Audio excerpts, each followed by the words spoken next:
Hour 27. And we're on chapter 1 still. But what we're going to do is we're going to jump right in, if that's okay. Do you fully expressed? Do you have anything else you want to add before we jump No, in? I think that's excellent. We've got a good groundwork there. Okay, good. Yeah, and everything you talked about, there was a lot of things coming up that we're going to be addressing, moving into, and talking about, expanding upon. So it's going to be. And I think as we go into the book itself, the book is set up to show the experiential path of how this is revealed to a soul. And so hopefully that will come through as we pass through this, of how it's actually revealed to a soul, and then how it all comes together. Yeah. So in other words, one of the things we'll be addressing is how to discover our past lives that Right. that are important for this lifetime. If there's like a through line from all these past lives, like how do we discover that? Yeah. And then how do we heal, move past it, evolve, get closer to our highest potential?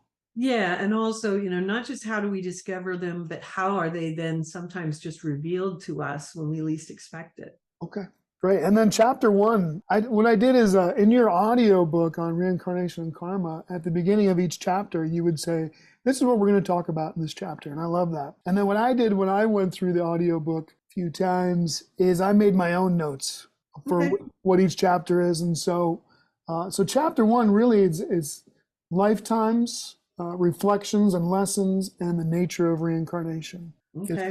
It's kind of what I got going into chapter 1. And so what we do is we just jump right in to your initiation really into reincarnation, because you were not really someone who even thought about reincarnation. No, I had it before it started happening to me. I hadn't thought about reincarnation at all. And when you go into chapter 1, what you get hit here with is a real panorama of the general idea of what the karma, the primary karma is. And so you get introduced to what is, then becomes the red jacket karma, throughout the books, which go ahead, I'm sorry. Well, yeah, and red jacket is pronounced throughout hundreds of your past lives. Yeah. Yeah. And the soul of red jacket. So what you see is that I have a lot of these lifetimes with this soul who is kind of, and we just use his name as red jacket from that lifetime to delineate, oh, it's the same soul here. And it's a love triangle that shows up through a variety of past lifetimes, where there's a dysfunctional marriage with me and my husband. And in the red jacket lifetime, Red Jacket is a Native American who's held captive on a cavalry camp, and I help the Native Americans to escape, and I get involved with him then. And then there's also this other grouping of lifetimes that are revealed that have to do with it, where there's a lifetime where he is gray robe, and we are both Native Americans, and we're married, and we have a child, but he dies during a war. And then there's also another time in China where it's actually myself and the husband trying to work out the karma of that past relationship happening while we were married that doesn't end well. Well, let's go ahead and let's talk about the first past life that comes up in chapter 1, because it's interesting, because you're taken to this place in Europe, and it's I'm not sure exactly what time frame it was in, but it was a different language, but you understood the language. And and you saw the mother, and you were like, okay, so this mother in this lifetime that she's in had no relationship to you, but in one of her past lives, in your past life, she was a mother to you in a different past life. You're able to understand the language, you recognize this soul as your mom for you in another lifetime, and then her son came in, and you're like, in a way, that's a brother of mine. And so like we don't really think of reincarnation like that. Yes. And what was interesting too, because this is the very early on, it's probably the first time where it's even occurring to me, because this is not the soul of my mother in this lifetime, this current lifetime. And so this is the first time it's like, oh, so this woman was my mother in a previous lifetime, but she's not my mother now. You know what I mean? Yeah, it was trippy. And then, so, you came back to out of the experiential out of body state, and then came back to the real this world, and then you're like, oh, okay. And then you had these discoveries of like, oh, what's going on here? And then, you talked about you were taken into through a time tunnel, and then you were a soldier in an impending cavalry battle. And then all of a sudden you're like, okay, yep. The captain's like, okay, you're gonna like start shooting, and then I'm gonna tell you to stop after a minute, and then we're gonna count the bodies and the casualties, and so we're both sides are gonna stop while we're doing the counting. And you're like, okay. Everybody's like, yeah, okay, yeah, yeah. And then all of a sudden you were like overtaken with holy rage, and you're like, what? Wait a minute. We don't have to do this. They can't force us to pull the trigger. And then you're just like, okay. And no one was listening. So you're just like, okay, I'm out of here. And so you deserted, and then 3 soldiers like followed you into this old abandoned house, and their gunfight, just the screams and the horror of war that transpired after that. Every like past life that I read about you or heard of, when I listened to the Audible book, was you're always learning some kind of very valuable lessons from your past lives. It wasn't just like arbitrarily like, hey, go to this past life. Oh, okay, It was always something where you learned something about your soul or life. Well, that's true. And, with this particular lifetime in the cavalry, there were quite a few aspects of it that I thought were profound. And this is like at the very beginning of my out-of-body experiences. So it's kind of interesting when you think about how quickly this stuff was brought to me, how important it must have been for this to be brought to me. So first of all, I'm immediately made aware, oh, reincarnation really is real. Secondly, I'm in the body of a man. Mm-hmm.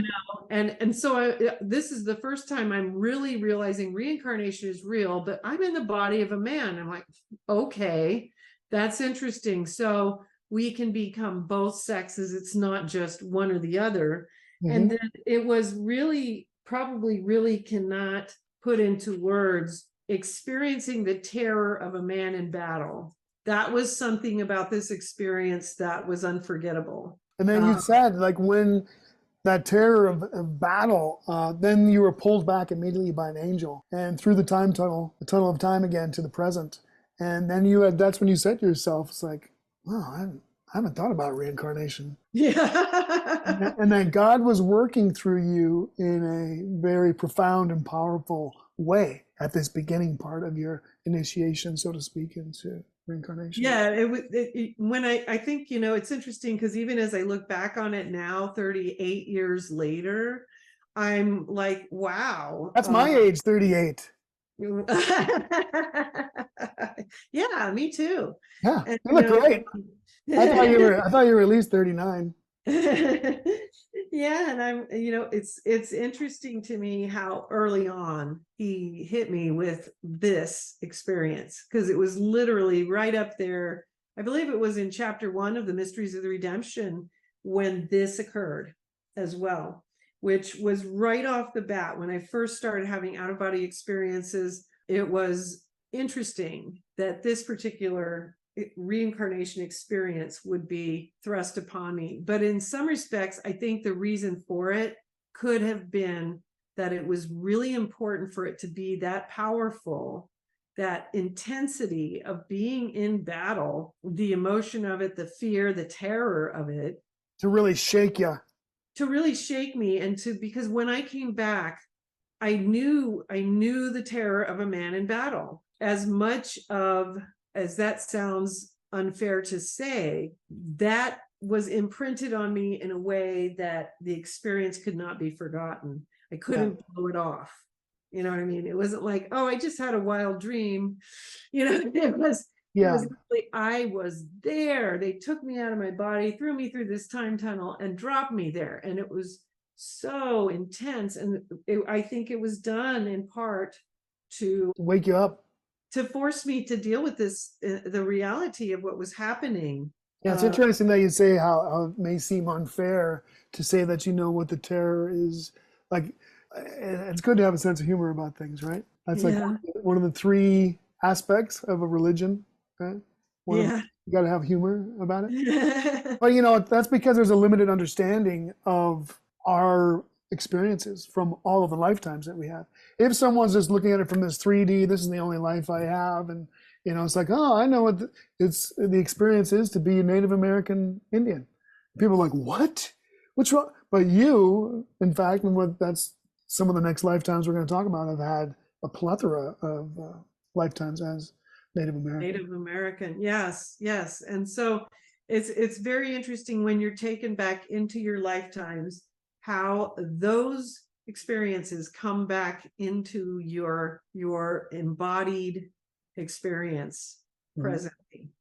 It's very, I really think the quote here is appropriate, so I'm going to use it. It's from the Upanishads, the Katha Upanishad, and it says, the immature run after sense pleasures and fall into the widespread net of death. But the wise, knowing the self is deathless, seek not the changeless in the world of change. And this is such a powerful quote in the sense of this experience as a war experience. Because this is what the Katha Upanishad, in relation to this experience, is referring to. I like that. Running after the sense pleasures and just falling into the widespread net of death. And it was so much like that, where literally everyone was just falling to the ground into that widespread net of death. But that's the way that war was. That's the way life is, I think, for most of us. We'll fall into that wide net of death and never really know what it was all about, or have an awareness of what just happened, and how we were a party or not a conscious party to what just happened. Right. And so, so this experience definitely was like a demarcation point of, okay, you've got my attention.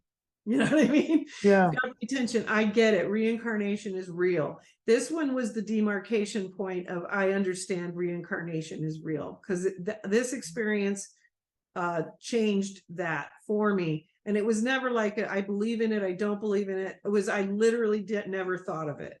Never thought of it. And so this was the demarcation point. And you can see, like, right after that, boom. Yeah, and in fact, you were aware of Dr. Bruce Goldberg, the hypnotherapist, I guess? Yes. Which is an unfortunate term for hypnotherapy, because it's like, I'm hypnotized. But he would, in his work, he would have a person go to their most important past lives. And so, that was a demarcation point. And then you were thrust into what one of your greatest lessons are and were about past lives and reincarnation. And so there was a soul that was trying to receive forgiveness desperately from his wife and child. You were there, couldn't help him to leave or to go to the light. But then over time, you started feeling a conflicted love for the soul. And you begged him to reveal his purpose. And then a couple nights later, you were in an 1800s old Native American camp. And they were very poor, scavenging to feed the children. Men were absent during the Indian Wars. Autumn wind was coming in, would soon be very cold and inflict intense suffering, you assumed. And so you felt intense love for this soul now, who's before you, whose name is Red Jacket. And so this is your introduction. I mean, the man that was asking for forgiveness from his wife and child was the introduction, but now you're seeing him face to face. And there was this conflict that you guys have, because you were a white woman back in these 1800s, and he couldn't leave his tribe. Yeah. And you couldn't leave the comforts and the way of the white man. So there was this confliction. Yes. Yes. And so, so the energy of that lifetime just started coming over me energetically in waves. And I would feel the emotions of it. And I would see, even in my mind's eye, after this happened, I would see this man. And then Emmanuel, your spirit guide. Oh, go ahead. I'm sorry. I was going to say, when I went through the time tunnel into this camp, the level of the poverty was just so immense, you know. Starvation. Yes, and there was just very intense. A lot of times people think of their past lives, and you know how people will always look, you'll hear a lot of people anyway, not everybody, but a lot of people look for I'm Cleopatra. Julius Caesar. Yeah, that's Cleopatra, man. They're always looking for something like that, or, I was somebody, and they don't realize that when reincarnation comes upon you, you're going to go into your real lifetimes. And the real lifetimes are going to be filled with the real suffering and the real conflicts and difficulties that face all human beings. Yeah, like real life human beings, because famous is like infamy. It's really just what was put out there about that person. Yeah. It doesn't really have anything to do with their wife or their children or their husband or whatever, their friends, their day-to-day life, right? Well, yeah. And if you actually were one of those famous people, then you would be dealing with the actual karma that they generated. So if you, and we'll be running into this later, where I was shown that I had a lifetime where I was a conqueror. And believe me, we're not, when I was taken into that lifetime, it wasn't anything about the Like, look how great I am. I was famous. it was about the evil deeds that were done in that lifetime. So you will deal with, so let's use an example, for instance, like a Constantine, who is, legendary in Christianity.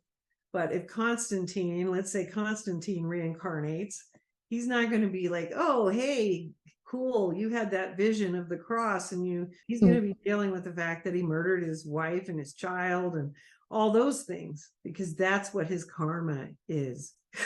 That's what he's going to deal with. Well, so it's good that we see through someone who has had these experiences that you've had, so you can kind of lay out a roadmap, so to speak, of your own experience, so that we can see what we can maybe expect from our ongoing through line of all of our lives and the patterns that we might also have. Right. So when we're talking about Red Jacket, is when you were in this encampment that was very poor and he couldn't leave his tribe, you couldn't leave your people, Emmanuel, your spirit guide, whisked you away. And Red Jacket's voice was beckoning you in the ether, and he reached his hand out to you, Red Jacket did, and you guys soared, and then you entered into a body with a long petticoat. And then this is another interesting aspect of reincarnation that we don't think about, is that you were actually also observing. Yes. So there were two aspects. You have the two aspects, the one above that's with Emmanuel watching, and then the part of me that drops into the body that's on the ground, fully consciously re-experiencing it as it happened in the past. So it's an overlapping. It is an overlapping. Yes, very much so.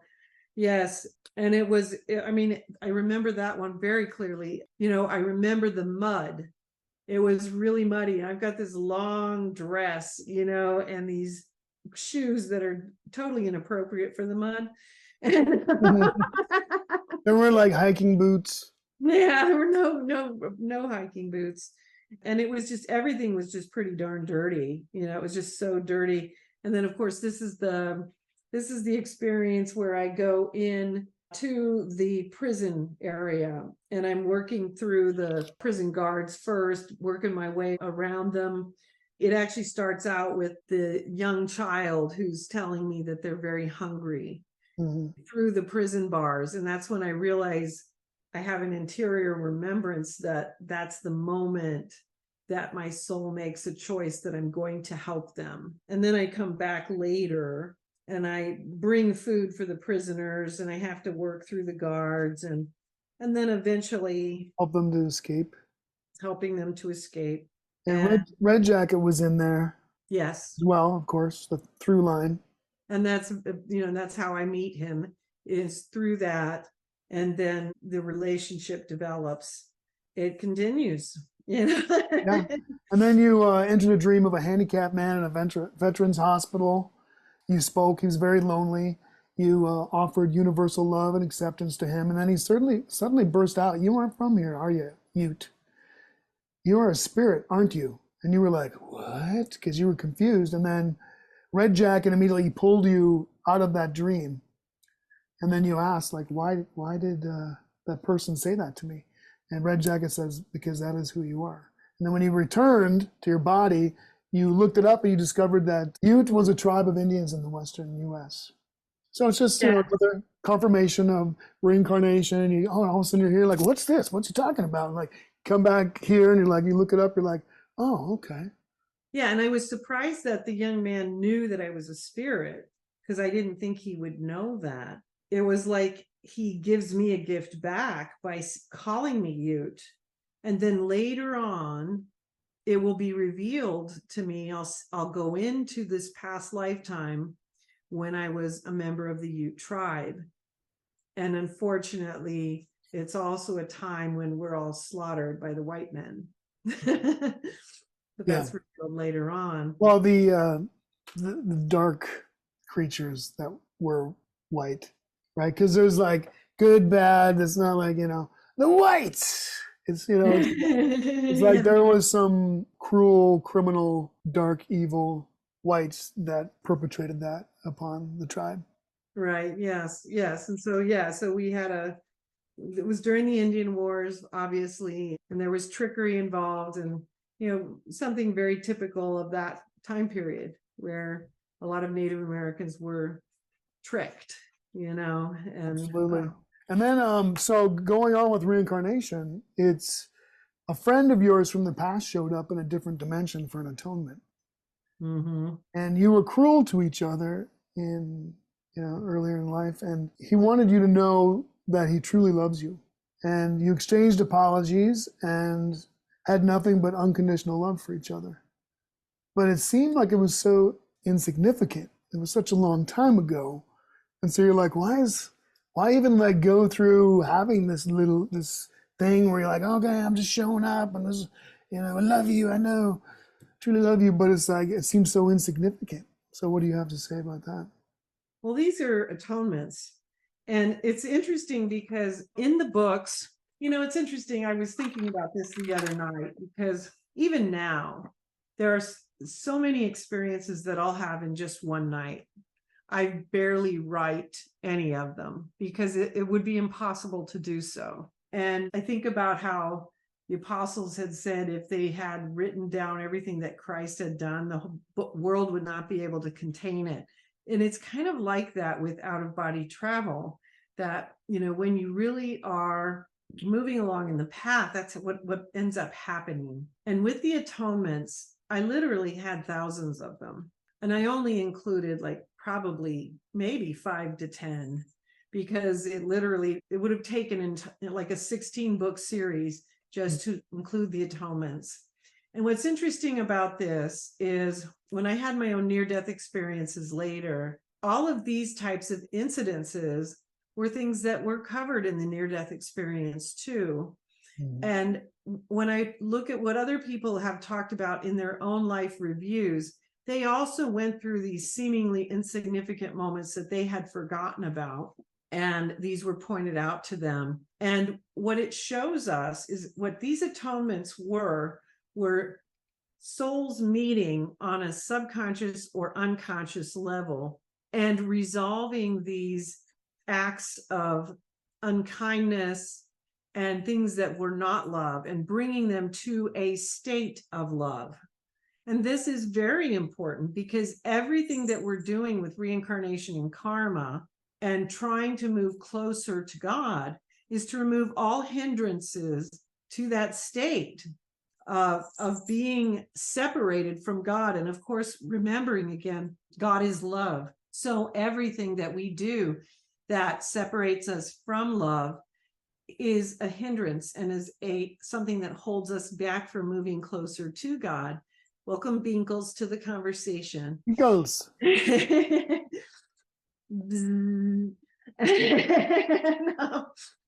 No. So these atonements are very important. They seemed insignificant to me at the time, but over time I learned how important they were, because it's like, let's say you're cleaning your kitchen, but you ignore using the disinfectant, you know what I mean? And all the little microbials are still, on your countertops. That's what they're like. All these moments that we forget about, where we were just lax, unkind, even in mild ways, that need to be rectified. So you go through them all, thousands of them. And so I think it's important to bring that up, that this was not just like a side note kind of experience. Right. It was something that I was just really surprised by how many of these there were and how extensive it had to go. It could be like, I see like a little pond that's like smooth, and then you throw a little pebble in it. Yeah. So like something that happened when you were 6, where somebody was mean to you, could have like echoed out. Yes, very much so. And vice versa.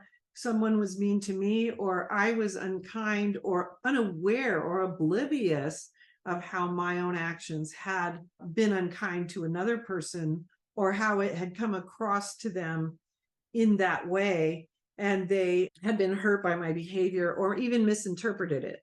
So you said here, she realized when people's feelings are hurt, it is often an expression of love trying to understand itself. Yes, exactly. When people's feelings are hurt, it's often an expression of love trying to understand itself. And we are often ignorant to the damage that we have done. And so what it has done in going through the atonements over the years has made me much more aware of being much more present in the moment, and trying to make sure things are always resolved as much as humanly possible with those who wish to have them resolved, and trying to be much more present in every moment, to be conscious of the impact that even the most small of interactions might have on other people. So you went on to say that your small piece of karma had been worked out, and now you two were atoned.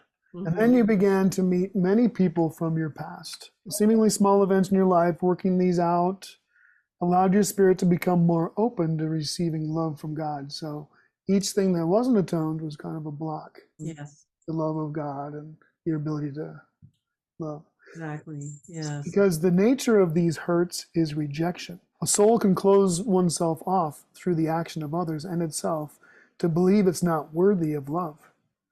Because of this, every interaction we have with one another becomes important. Yes, it does. So Red Jacket and you were riding horses. You kind of mentioned this before. And then you immediately knew that there was another young man riding a horse, and you immediately knew it was yours. And Red Jacket waved his arms, and then you found yourself in an Indian female body in a camp with teepees, having many atonements ending in love and forgiveness. These are my notes, which I guess are not completely in the form of a sentence. Little fragments there a little bit, which is okay, because that's the way dreams work too, right? Yeah. So there were 2 instances in which the people you sought forgiveness were not ready. And you left them with your apologies for the hurt feelings and said that you would meet again when they chose to be ready to atone if they would. And then one of the atonements met you in a theater. Remember that? With the performance happening behind the curtain? I remember that vaguely. So yes. There was the man in the row in front of you turned to you, and he was ready to give up the illusion, as he put it. Yeah. And forgive. And then you were overcome with love and forgiveness for this. Yeah. And what he said was, he said, as the curtain conceals the illusion, I am ready to discard my own. And that is actually really, isn't that the most well stated reality behind karma? Mm-hmm.